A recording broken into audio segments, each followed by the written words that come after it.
ఇప్పుడే country delight app ని download చేసుకోండి. Download the country delight app now. నమస్తే, వెల్కమ్ టు సుమన్ టీవీ. మాలి దేశంలో ముగ్గురు భారతీయులు కిడ్నాప్ అయ్యారు. అక్కడ సిమెంట్ ఫ్యాక్టరీలో వర్క్ చేస్తా ఉన్నారు భారతీయులు. అల్ ఖైదా ఉగ్రవాద సంస్థ ముగ్గురు భారతీయుల్ని కిడ్నాప్ చేసేసుకుని తీసుకెళ్లిపోయింది.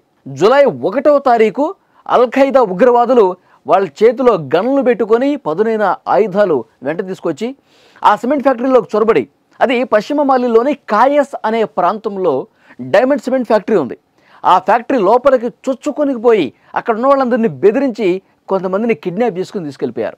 భారత ప్రభుత్వం దీన్ని తీవ్రంగా ఖండించింది. మాలి ప్రభుత్వంతో అక్కడ అధికార యంత్రాంగంతో ఎప్పటికప్పుడు సంప్రదింపులు జరుపుతున్నారు. మాలి రాజధాని బమాకోలో అక్కడ ఉన్న భారత రాయబార కార్యాలయంతో ఎప్పటికప్పుడు సంప్రదింపులు చేస్తూ ఉన్నారు. స్థానిక అధికార యంత్రాంగంతో మాట్లాడుతూ ఉన్నారు. వాళ్ళకి సంబంధించినటువంటి ఆచూకీ తెలుసుకునేందుకు ప్రయత్నం చేస్తూనే ఉన్నారు.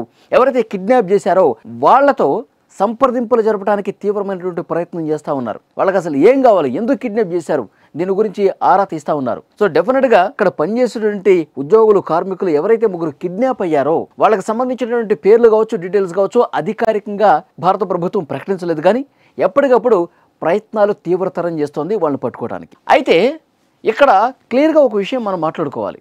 అల్ ఖైదా ఉగ్రవాదులు, నాకు వచ్చిన అనుమానం, అల్ ఖైదా ఉగ్రవాదులు అక్కడ ఏదో ఉద్యోగులను లేదంటే కార్మికులను బందీలుగా చేసుకుని డబ్బులు డిమాండ్ చేయడం కోసమో ఇంకో దాని కోసమో కాదేమో అనిపిస్తోంది.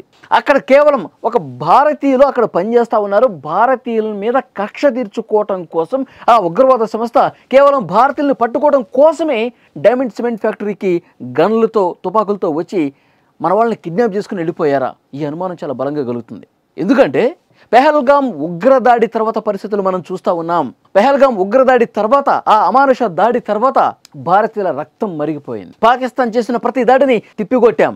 అక్కడ ఉన్న ఉగ్రవాదుల్ని, ఉగ్రవాద స్థావరాల్ని పటాపంచలు చేశాం, ధ్వంసం చేసేసాం. ఒక అంతర్జాతీయ ఉగ్రవాద కుటుంబాన్ని కూడా మనం నాశనం చేసిన పరిస్థితి ఉంది.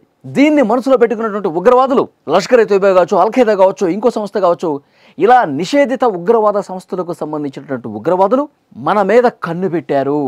భారతీయుల మీద కక్షపూరితంగా భారతదేశం మీద ఉన్నటువంటి ఆ పగతో ఈ విధంగా చేస్తూ ఉన్నారు. ఉగ్రవాద ప్రేరేపితటువంటి సంస్థలన్నీ కూడా ఈ విధంగా ప్రయత్నాలు చేస్తూ ఉన్నాయి. ఇప్పుడు దేశంలోకి చొరబడి భారతీయుల్ని చంపే పరిస్థితి లేదు. వాళ్ళకి ఆప్షన్ లేదు. ఎప్పుడు క్లోజ్ చేసింది. ఎప్పుడైతే పెహల్గామ్ ఉగ్రదాడి తర్వాత మొత్తం టైట్ చేసేసింది. బలగాలు, త్రివిధ దళాలు కాసుకుని కూర్చుని ఉన్నాయి. ఉగ్రవాది వచ్చాడా, కాలు పెడితే కాలు కట్ అయిపోతుంది. మన దేశంలోకి చొరబడితే అక్కడికక్కడే ఆన్ ది స్పాట్ లేపేస్తున్నారు మన బలగాలు. వాళ్ళకి దేశంలోకి వచ్చే ఆప్షన్ లేదు. మరి ఏం చేయాలి?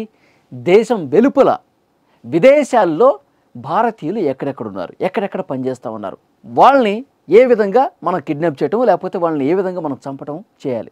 మళ్ళీ మన ఉగ్రవాద సంస్థ పేర్లు వింటేనే భారత్ భయపడాలి. ఆ విధంగా మనం ఏదో ఒకటి చేయాలని చెప్పి ఉగ్రవాద సంస్థలు తాహతాలాడుతున్నాయి. ఎందుకంటే మనం పాకిస్తాన్ పట్ల చాలా స్ట్రిక్ట్గా ఉన్నాం కదా. ఉగ్రవాదుల్ని ప్రేరేపిస్తున్నారు, ఉగ్రవాదుల్ని పెంచి పోషిస్తున్నారు, మన దేశం మీదకు వదులుతున్నారు, మన దేశ ప్రజలను చంపుతున్నారు అని చెప్పి వాళ్ళ మీద అనేక రకాల ఆంక్షలు పెట్టేశాం. సింధు నదీ జలాలను కూడా ఆపేశాం.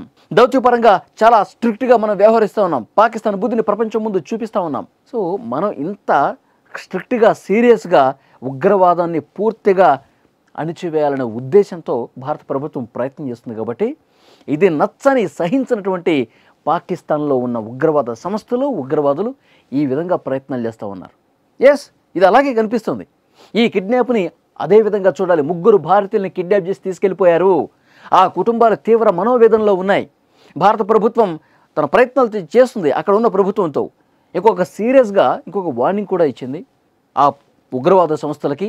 ఏదైనా చేస్తే, మా భారతీయుల పట్ల ఏదైనా అమానుషమైనటువంటి దాడి చేస్తే పర్యవసనాలు చాలా సీరియస్గా ఉంటాయని హెచ్చరిక కూడా పంపించిన పరిస్థితి. అలాగే విదేశాల్లో ఉన్నటువంటి భారతీయులు, ముఖ్యంగా మాలిలో ఉన్నటువంటి భారతీయులందరూ కూడా సేఫ్గా ఉండండి, అప్రమత్తంగా ఉండండి, మీరు ఎక్కడన్నా బయటికి వెళ్తే సేఫ్టీ మెజర్స్ తీసుకోండి, చాలా జాగ్రత్తగా ఉండాలని చెప్పి ఒక సూచన కూడా చేసింది. సో చూడాలి ఇంకా ఈ 1-2 రోజులు ఎలాంటి పరిస్థితులు ఉంటాయో కూడా అర్థం కావట్లేదు. ఎందుకంటే కిడ్నాపర్స్, ఏదైతే అల్ ఖైదా ఉగ్రవాదుల నుంచి ఇంకా సమాచారం రాలా, వాళ్ళు సేఫ్గా ఉన్నారా లేదా, ఇటువైపు నుంచి, మన వైపు నుంచి, మాలి దేశం నుంచి, అక్కడ ఉన్న మన భారత రాయబార కార్యాలయం, అక్కడ అధికారుల యంత్రాంగం అంతా కూడా చాలా సీరియస్గా వర్క్ చేస్తూ ఉన్నారు. సురక్షితంగా విడిపించి సురక్షితంగా మన దేశానికి తీసుకురావడానికి ప్రయత్నాలు చేస్తూ ఉన్నారు. కానీ ఎప్పుడు ఏం జరుగుతుందో చెప్పలేం.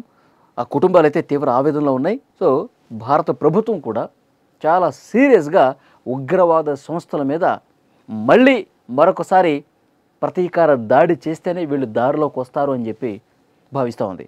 ఫ్రెండ్స్, మీకేమనిపిస్తోంది? విదేశాల్లో ఉన్న భారతీయుల్ని కిడ్నాప్ చేయడాన్ని, ఉగ్రవాద సంస్థలు కిడ్నాప్ చేయడాన్ని ఏ విధంగా చూస్తారు? కామెంట్ రూపంలో తెలియజేయండి.